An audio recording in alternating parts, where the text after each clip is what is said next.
Mas então vamos ver como, né, como eu acesso, como eu faço para acessar as propriedades de uma classe, de um objeto, né?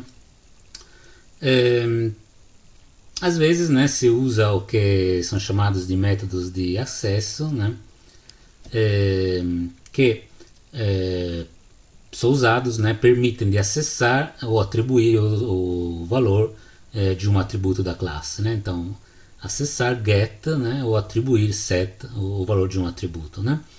Então, por exemplo, né, imaginando uma classe conta bancária, né, com atributos privados, né, corretamente, o número da conta, né, que nesse caso é uma stringa, porque pode ter não necessariamente só caracteres numéricos, né, e o balance, né, então o saldo, né, que é um número em ponto flutuante, né. Então, bom, esses são private, então como eu acesso esses atributos, né?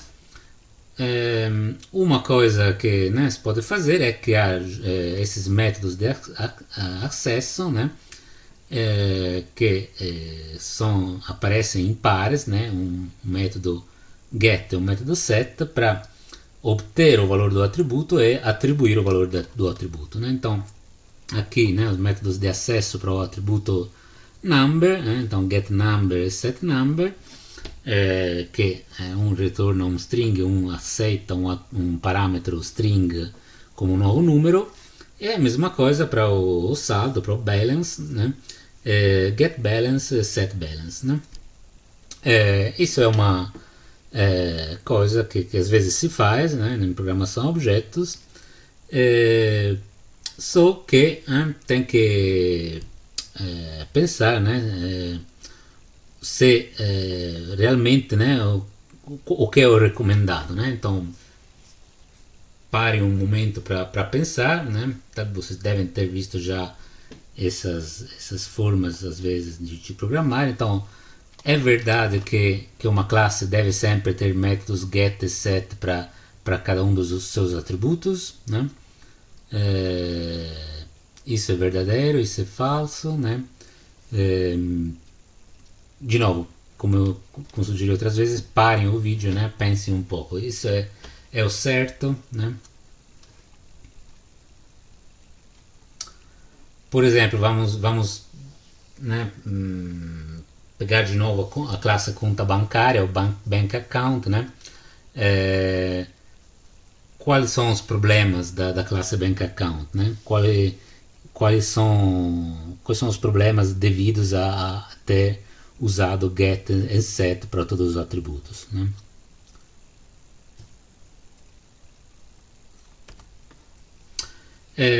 Isso leva, né, deixando essa pergunta suspensa por um momento, leva a gente a falar de novo de encapsulamento, né? Então, o que é o encapsulamento, né?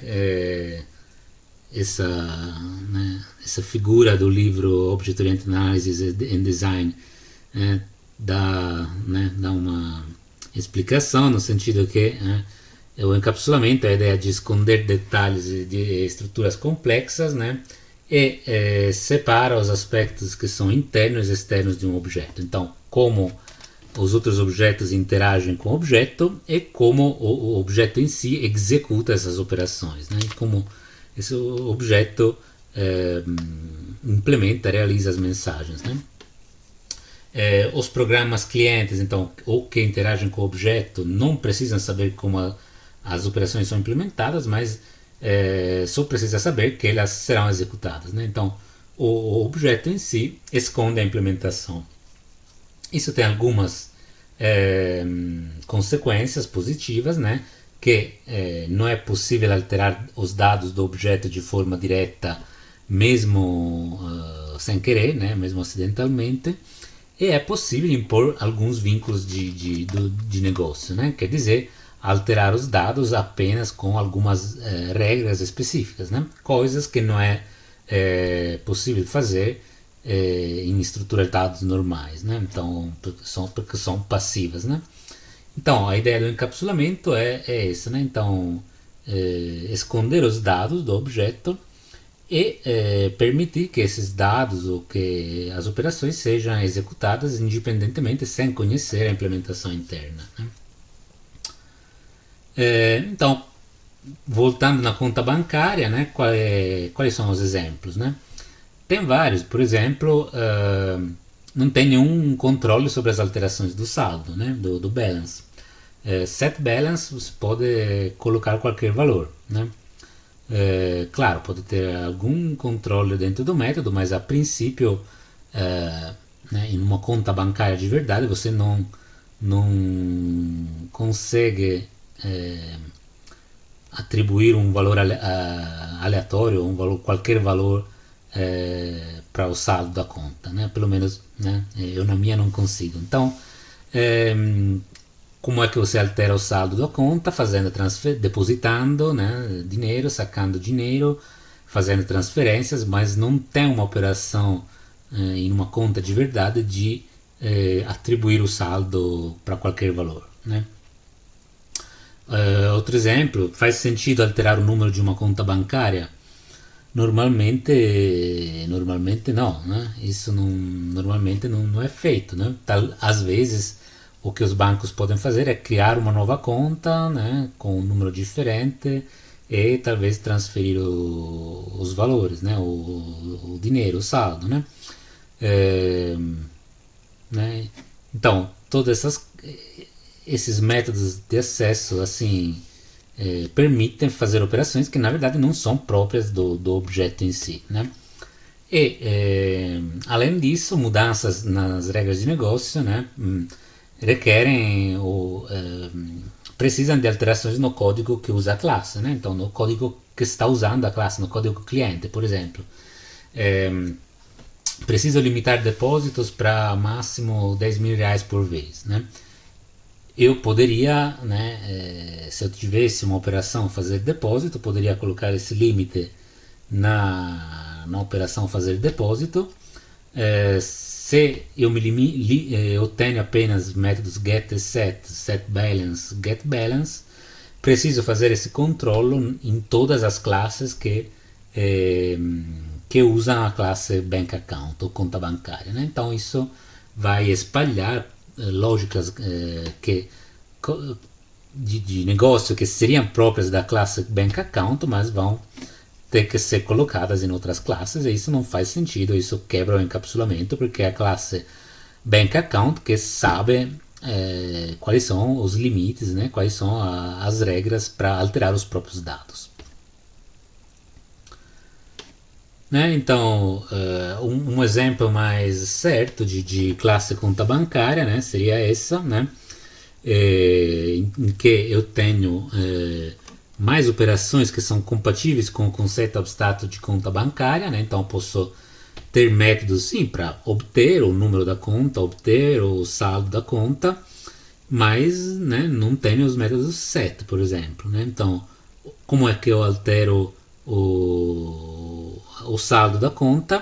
Apenas com os métodos deposit, withdraw, né? Então depositar, sacar e transferir, né?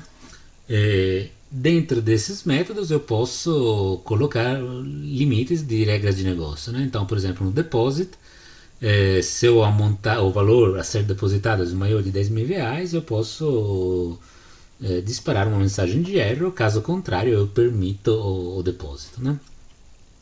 Mesma coisa para sacar dinheiro, né? Então tem um certo valor para sacar, mas esse valor tem que ser maior do saldo, né? E tem que ser maior de zero, né?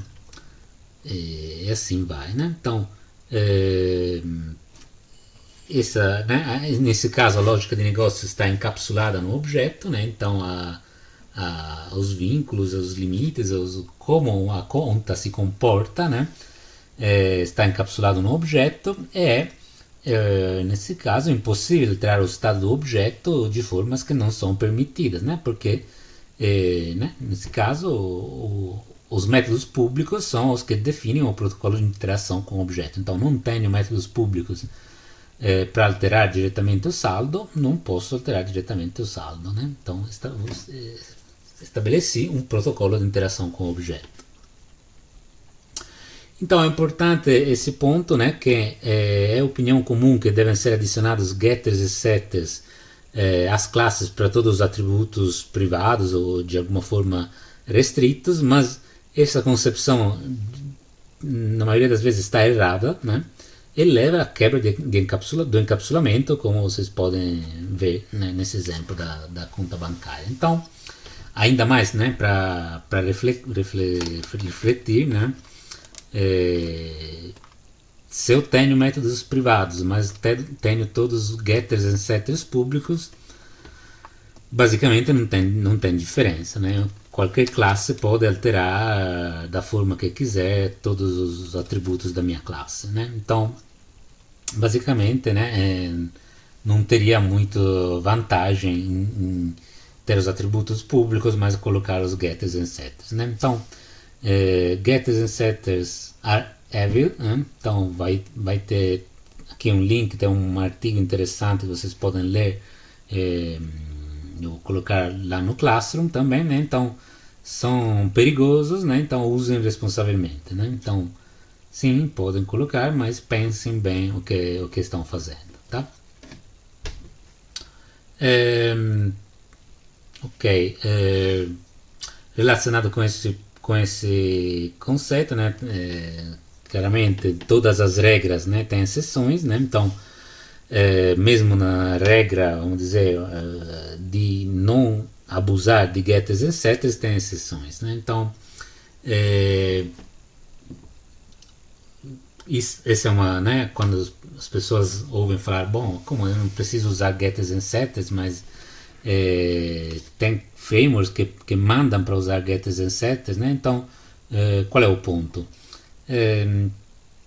Tem alguns tipos de objetos que são conhecidos ou são chamados de Data Transfer Objects, né? Ou objetos de transferência de dados, que basicamente são objetos que têm o único papel de fazer transferência de dados entre parte do software, por exemplo, entre diferentes módulos, entre o software em si e o banco, né? Na rede e tal, né? Então, esses objetos, na verdade, são mais parecidos com estrutura de dados, né? Então, nesse caso, né, eles não têm regras de negócio e, nesse caso, são situações em que é permitido ou até necessário utilizar métodos de acesso, né, getters e setters, até porque existem frameworks, né, então bibliotecas, que tem isso como requisito, né, então que para funcionar precisam de ter classes com getters e setters. Exemplos são os Java Beans, o Hibernate, o Eclipse Modeling Framework, editores de interfaces gráficas, né, então muitas vezes né, o que eu ouço falar, bom, mas tem esses frameworks que ele precisa, né, eu ter classes que tem um getters e setters para todos os atributos, né? Tá, isso é verdade, né? Então tem alguns objetos que são usados para essas razões, né? Então para transferir dados, por exemplo, com o banco ou entre um form, né, um formulário de uma interface gráfica e um objeto que armazena os dados do formulário, né? Então, nesse caso sim, mas, né, isso quer dizer que vocês vão usar getters e setters apenas para essas classes, né? Então, para as classes que interagem com o framework, né? Para as outras, não, né? Para as outras, eles devem implementar as regras de negócio, né? Vamos fazer um exemplo, né? Então, por exemplo, eu posso imaginar uma classe address, né? Um endereço, que representa apenas dados de um endereço, né? Então eu posso ter a rua, o número, o complemento, cidade e o estado, né? Estado do Brasil, né? Nesse caso é uma enumeration, né? Então para cada um desses atributos eu tenho getters e setters, né? Que permitem de atribuir os valores, né? E obter os valores dos atributos, né? Isso para quê? Porque, por exemplo, eu posso ter outra classe que lê os dados do teclado de algum formulário e preenche esse objeto de transferência de dados, né? Então, por exemplo, algo assim, né? Um address form, né? Que aqui eu omiti a coisa, né? Tem alguma implementação. E pode ter um método público, readAddress, né? Que retorna um objeto address corretamente preenchido, que é instanciado aqui, né? E os dados do do endereço são preenchidos lendo do teclado, lendo um formulário e tal, né? Então, né, nesse caso pode fazer sentido, porque dentro desse read address eu posso usar esses setters para eu montar a minha estrutura de dados, né? Então, nesse caso pode fazer sentido, né? De novo, depende, né, tudo depende dos requisitos do sistema e das regras de negócio, né? Então, a classe address representa os dados do endereço, mas nesse exemplo, né? Então, posso ter outros sistemas, outros casos em que eu preciso ter algumas regras de negócio. Por exemplo, eu poderia ter um requisito de preenchimento automático da rua com base no CEP, né? Então, nesse caso, por exemplo, o método setStreet não faria mais sentido, porque o método, o atributo rua, né, nesse caso seria derivado do CEP, então eu teria apenas um método para atribuir o CEP, né, mas não precisaria, ou até criaria inconsistência um método para atribuir o valor da rua, né? Mesma coisa para os métodos setCity e setState, por exemplo, que todos podem ser derivados a partir do CEP, né? Então, esse é um exemplo para dizer que tudo depende dos requisitos do sistema, né? Dos requisitos do sistema, então o que o sistema tem que fazer, e também de escolhas de implementação, mas a dica, né, a mensagem não saiam colocando getters e setters em todos os lugares sem não precisarem, né? Porque vão quebrar encapsulamento, criar classes, objetos que são menos fáceis de manter, né? De fazer manutenção, e que vai ter mais problemas uma vez que o sistema vai evoluindo, vocês vão ter que fazer alterações, né? Ainda para entender um pouco mais essa questão, né, consideramos uma classe client, né, a classe de um cliente, consideramos o sistema de gerenciamento de um banco, né? Entre as várias coisas, clientes podem ter um nome ou um endereço de residência, né? Então, vamos ter aqui a nossa classe client, né? Tem um atributo privado que é um nome completo do cliente, e um endereço, né? Client address. Vai ter um construtor, então quando eu crio uma instância de client, eu passo como parâmetros o nome do cliente ou o endereço, né? E esses parâmetros são atribuídos aos atributos privados do objeto, né?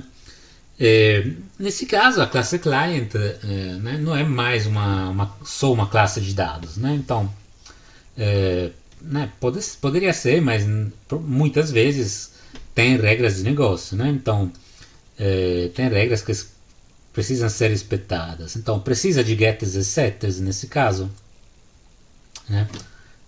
Pensem um pouco, precisa. De novo, depende dos requisitos do sistema, né? Então, algumas perguntas para entender que pode não precisar, né? Por exemplo, do setAddress, né? Eu poderia ter o método setAddress, né? Que recebe um novo endereço, né? Mas algumas perguntas. Primeiro, o endereço do cliente pode ser alterado? O cliente tem essa permissão, né? De alterar o endereço, né? Existem condições particulares em que pode ser alterado, né? Ou, por exemplo, é alterado apenas em seguidas a operações específicas, né? Por exemplo, o cliente tem um método de transferir residência, né? E aí são feitas várias coisas e é alterado o endereço, mas também é enviada uma notificação para o departamento de controle das contas para verificar que o endereço seja correto, seja validado com um comprovante de residência, por exemplo, né? Mesma coisa para o get address, né? Get address, eu preciso desse método? De novo, depende, né? As outras classes precisam ter acesso ao objeto endereço, né? Pode, não precisar, né? Essa é uma pergunta importante porque cria dependências desnecessárias, né? Então, todas as classes que vão usar a classe cliente, né? Se eu colocar um get address que retorna uma address, né? De repente eles viram dependentes também da classe address, né?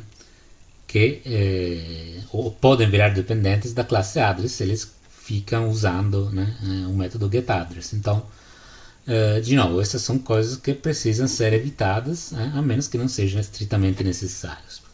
Pode ser, por exemplo, que as outras classes precisem apenas de impressão do endereço em formato texto, né? Então, talvez eu precise apenas de uma representação em stringa do endereço, né? Para poder imprimir na tela, para poder, sei lá, imprimir um envelope ou alguma coisa, né? Então, talvez eu não precise, na verdade, quebrar o encapsulamento, então mostrar para todo mundo que eu tenho um objeto de tipo address dentro da minha classe client, né? Então, uma possível implementação, né, que é mais respeita mais a ideia de programação a objetos, pode ser essa, né? Então, em que eu tenho né, um método aqui change home address, né, para mudar o endereço, sim, mas primeiro ele retorna, né, um true ou false se essa mudança teve sucesso, né? E permite essa alteração apenas se o endereço corrente está válido, então foi validado, né? Então, enquanto o endereço corrente não tiver validado, eu não permito uma outra alteração do endereço, por exemplo, né? E aí tem um método validateAddress, né, que será chamado quando quem tiver que controlar, por exemplo, o comprovante de residência, verifica que o endereço está válido, né? E em vez de ter um get address, né, eu tenho um format address que me retorna uma visualização em formato de stringa do endereço, né, que às vezes, né, nesse caso é a única informação que precisa para as outras classes, né? Então, de novo, a ideia é não sair colocando getters e setters, mas pensar ao que esses objetos, essas classes têm que fazer, né?